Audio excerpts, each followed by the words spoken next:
Bienvenidos al Bibliófilo. En esta oportunidad les traigo una obra del Plutarco moderno.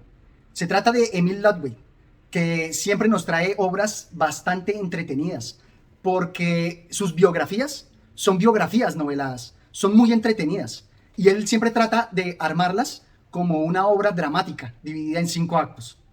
En esta oportunidad traigo la obra Napoleón.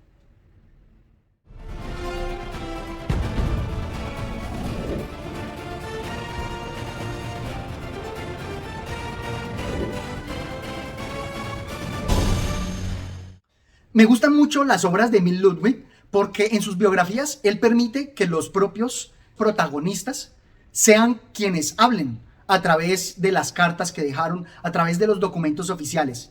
Y asimismo, todos los testigos que participaron y que también son protagonistas, hablan a través de los documentos. Ese manejo que hace me parece inmejorable. Y también trata de englobar esa obra dramática, como esa tragedia, dándole algún sello o algún apelativo al personaje que está biografiando. Por ejemplo, en la obra que habíamos visto anteriormente sobre Simón Bolívar, pues él trataba de mostrar ese carácter poético que él tuvo. En esta obra en particular de Napoleón, me parece que lo que él más resalta es la paradójica situación en la que Napoleón se ve envuelto. Y una paradoja no solamente por las situaciones, sino también por su carácter, por su personalidad. Nos presenta a Napoleón como el genio incomprendido. A pesar de que era muy profundo en detectar las personalidades de los demás y la naturaleza humana, pareciera que la humanidad no pudo entenderlo completamente. Y obviamente en su biografía, también como Plutarco, nos muestra muchos aspectos curiosos, muchas anécdotas. En particular, me gusta mucho cómo muestra la evolución del nombre de Napoleón, que siendo de origen italiano o de la isla de Córcega, también va a verse representado más en la cultura francesa.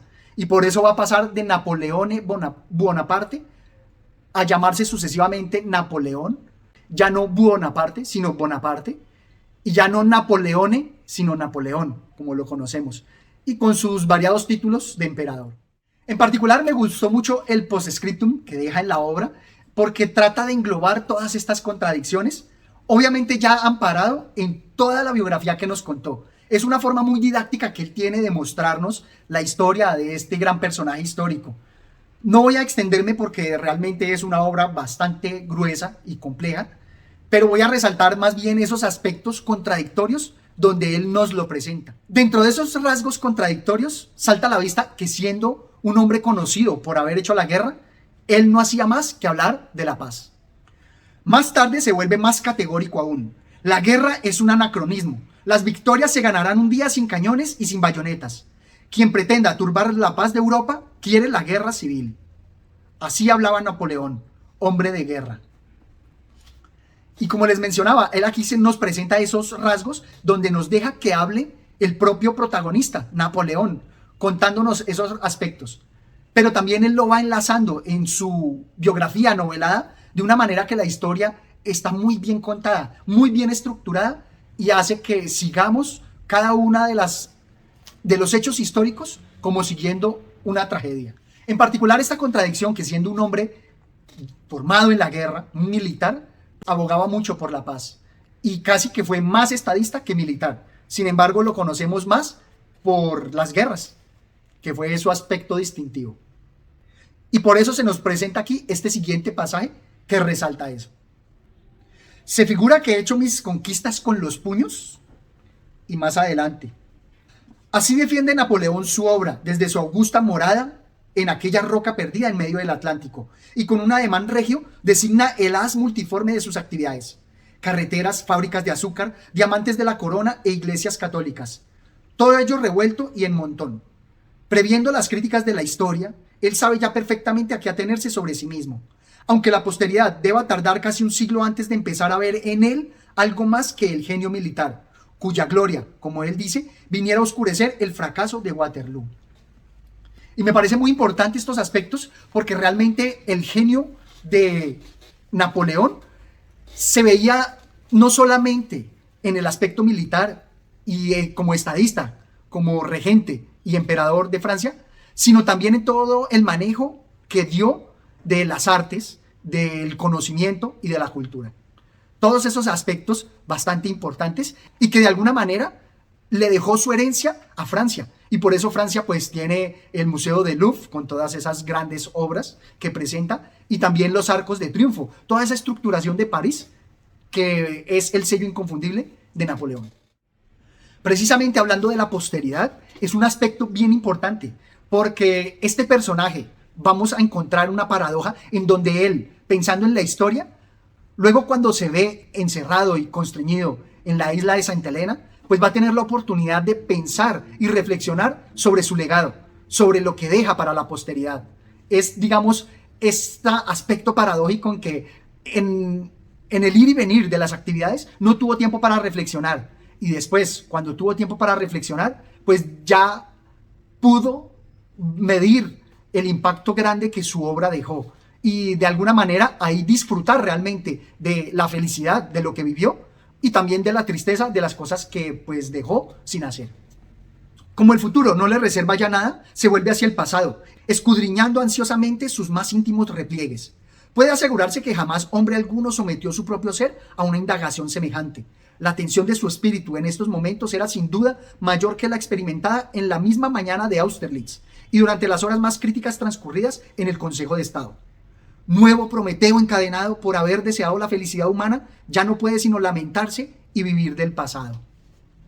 Y es curioso que nos presente aquí esta figura del Prometeo encadenado, que así como lo vemos en unos de los videos que les dejé, donde hablamos del Prometeo encadenado, vemos aquí que esa tragedia se le presenta a él encadenado en su prisión de Santa Elena, pues no le queda más remedio que pensar sobre todo lo que hizo, en toda la gloria que le dejó a Francia, y que pues no la valoraron en su justa medida. Y no solamente a Francia, sino como veremos para toda Europa, porque en su mente estuvo y él sembró la semilla de lo que es actualmente la Unión Europea. Él tuvo eso, esa Unión Europea, como su sueño. Y asimismo las contradicciones también se ven en su personalidad. En su personalidad y en el manejo que hace del dinero. Veamos este pasaje. El emperador distribuyó el dinero a sus servidores con una profusión verdaderamente oriental, pero él en cambio tenía pocas necesidades. Y por eso la figura de Napoleón está también, digamos que aparejada con la figura de César, que con sus actitudes pródigas con el dinero y derrochadoras, pues se ganaban el favor de los militares y de la gente. Y asimismo ellos presentaban ante la sociedad una austeridad bastante virtuosa. Y precisamente aquí nos habla de un pasaje que remarca ese aspecto en ganarse el favor de la gente. De aquí los sentimientos complejos y contradictorios de sus generales hacia él, sentimientos en los que se mezclaban el odio y el cariño y que los encadenaban a él más sólidamente de lo que una amistad pura habría podido hacer. Es como esta mezcla de temor y respeto por esos genios que se presentan así como grandes estadistas y genios militares. Sin embargo, también a nivel íntimo, en sus amores con Josefina, pues se nos presenta también esa paradoja o esa ambigüedad. Y no solamente con sus parejas, sino también en la intimidad con sus mejores amigos. Se nos va a presentar como una persona pues bastante distanciada de los sentimientos, pero asimismo él los refleja. No hace más que caer en ellos. Con Josefina es donde también podemos ver la paradoja del conquistador conquistado. En suma, Josefina recobra el ánimo, Gautier hace otro tanto y acaban sonriendo y brindando por el regreso de Bonaparte. Ella vuelve temprano a su casa, se embellece como le es posible y sale a su encuentro pensando: es preciso sorprender al enemigo. ¿No es este acaso el secreto de su éxito? Antes de que los malignos rumores lleguen a su oído, le habré conquistado. Y efectivamente así lo hacía ella. Lograba salirse con la suya y tener al conquistador comiendo de su mano.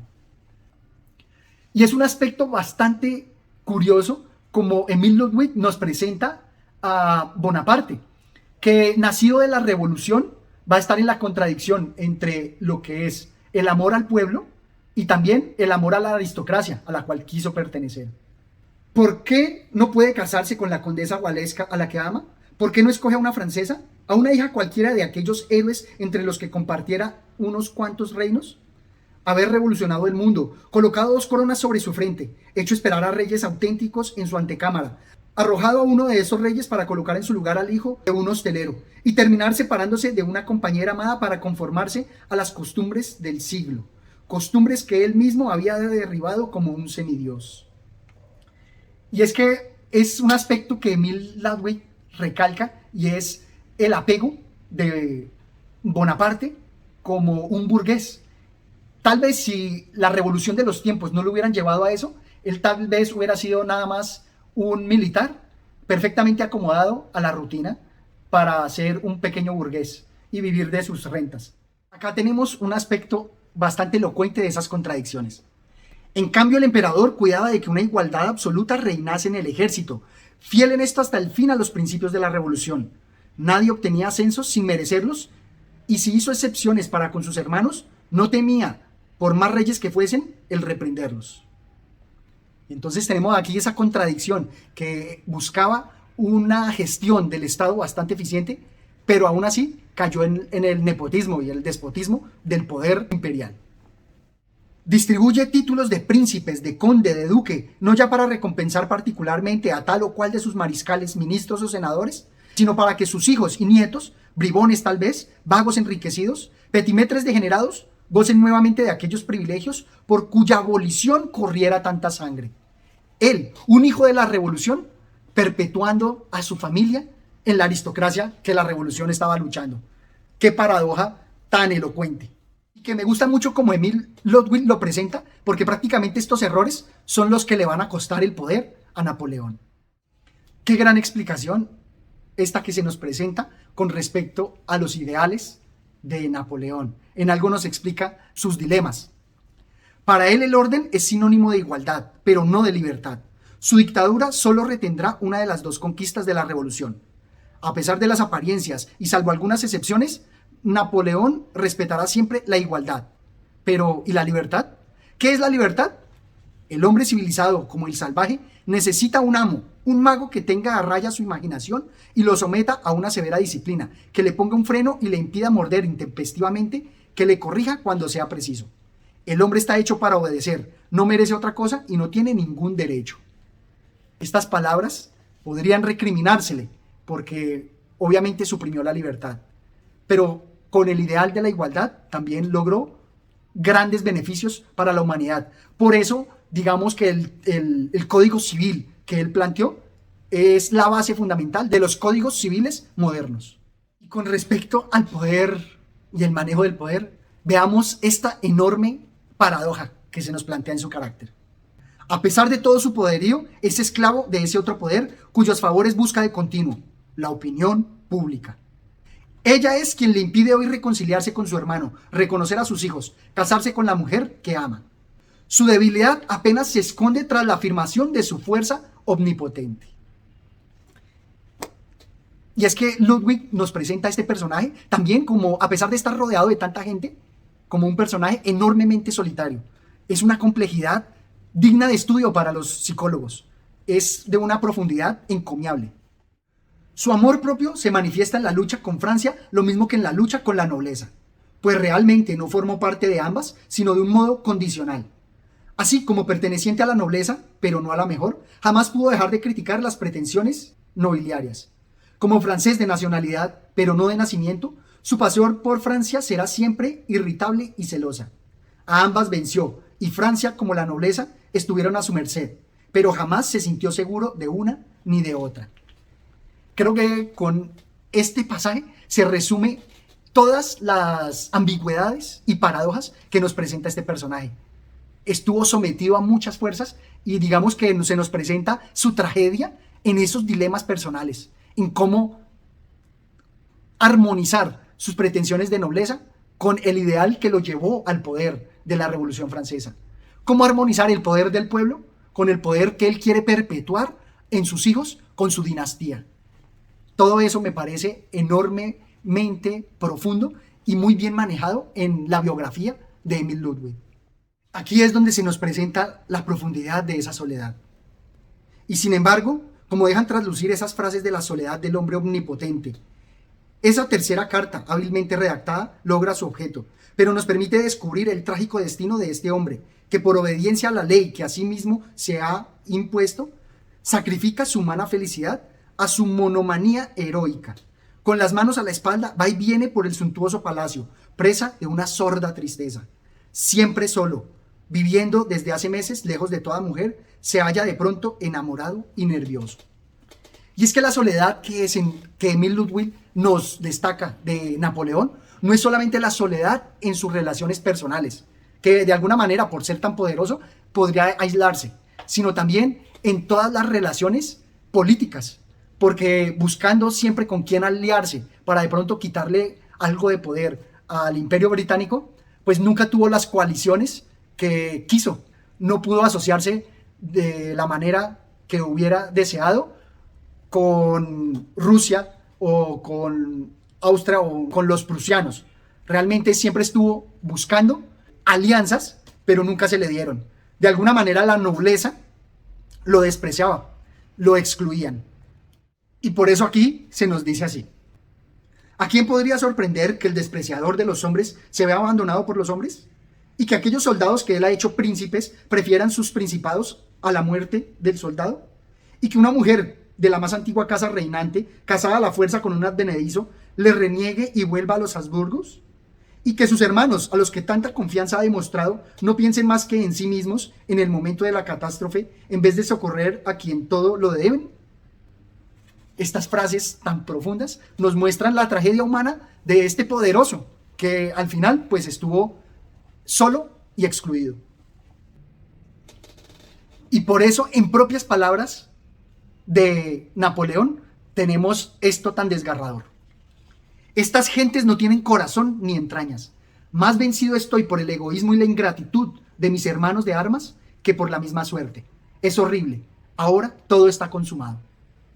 Finalmente, me parece que en su época Napoleón fue menospreciado por sus ideas nuevas, que finalmente desembocaron en lo que es la Unión Europea. Y creo que lo que más se nos remarca aquí es como la envidia que generó el que él, un hombre nacido de la revolución, hecho a pulso, se haya creado su camino y haya tenido el poder que obtuvo. No por la nobleza, sino por sus actos. Y por eso, de alguna manera, aquí se ve la propaganda que se hacía contra él para menospreciarle. Tal vez es esta la opinión de gran número de franceses. Se dirá, llegó al ápice de la gloria, es verdad, pero para llegar a él cometió muchos crímenes. Entonces se le va a decir, pues, que sí fue grande, pero también un criminal.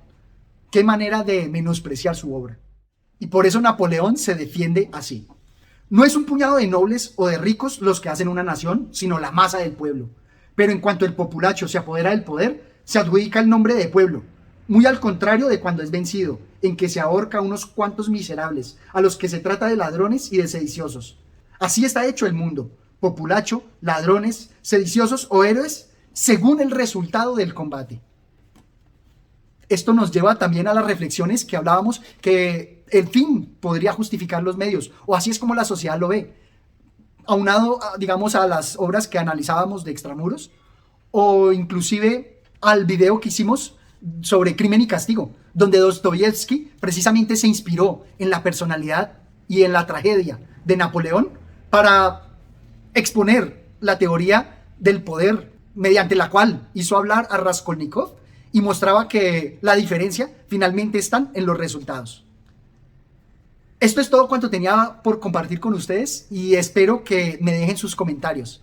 Hasta una próxima oportunidad. Gracias.